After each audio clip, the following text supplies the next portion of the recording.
So we're looking at Juz 5 today, so make sure to read this Juz today on the 5th day of Ramadan. Assalamu alaikum wa rahmatullahi wa barakatuhu.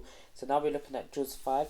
So Surah Nisa was revealed shortly after Surah Ali Imran, and it continues its theme of addressing the aftermath of the Battle of Uhud. So while Surah Ali Imran focused on the political and theological lessons, Surah Nisa focused on the social and legal matters that arose after the Battle of Uhud. Although the surah is named the woman due to the high number of gender-related rules that appear within this surah, and the core themes concerns the laws of Islam related to various aspects of society. We are reminded that although men and women are equal in terms of spirituality and potential for salvation, Allah created them to play different roles in society. So there's no such thing as equality within men and women.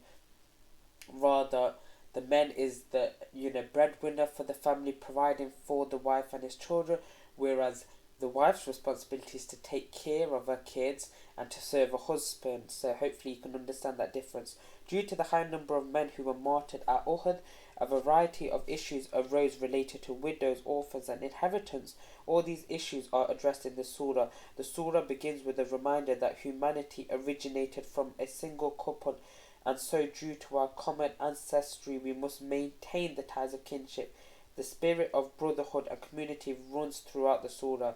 This verse is also a reminder that although men and women are equal in terms of spirituality and potential for salvation, Allah created them to play different roles in society. So that's what I've mentioned. This is another theme that runs throughout the surah, the dual roles of men and women, which are meant to complement each other so that society functions smoothly. The surah then reminds us of the permission for and restrictions on polygamy. The verse was revealed during after the Battle of Uhud, giving comfort to the widows and orphans of Uhud that they would be taken care of and not forgotten. Although the permission for restricted polygamy is general, its roots have always been societal and communal good, with a strong focus on the rights of the women and children involved in such a family structure. Surah Nisa continues the theme of defining the Ummah. The previous two juz refer to this Ummah as a balanced Ummah and the best of Ummahs, but in this juz we are told that our Ummah is a witness over every other Ummah, and the Prophet ﷺ is a witness over us. Another beautiful theme that flows throughout this surah is the theme of ease. The surah is heavy on legal matters, and this may seem overwhelming to many of us reading it. In between all these laws, Allah assures us that He revealed these laws to make life easier for us and understand that humans are weak. So Allah subhanahu wa ta'ala says in verses 26 to 28 in Juz 4, Allah intends to make things clear to you and to guide you in the ways of those before you, and to redeem you. Allah is most knowing, the most wise.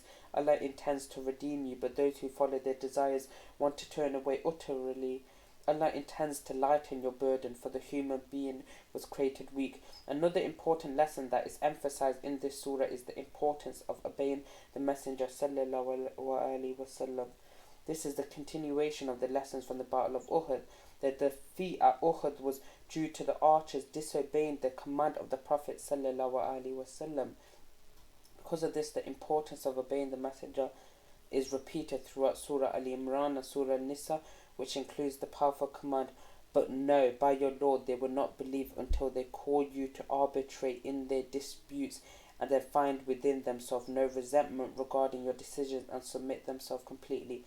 So the importance of obeying the Messenger sallallahu alaihi wasallam is repeated throughout Surah Al Imran and also in Surah Nisa. So Surah Nisa is the second longest surah in the Quran and flows through the 4th, 5th and the 6th juz of the Quran, which we will be covering in the next video, inshallah. And the themes of law, society, the rights of the weak and the importance of obeying the law all flow throughout this powerful chapter of the Quran, giving us loads to reflect and more to practice. And I hope and pray that you would read the Juz 5 today and be able to reflect and ponder over the verses of the Quran. Now that you've understood the key components of the surah, when you're reciting it, you'll understand the core message of it.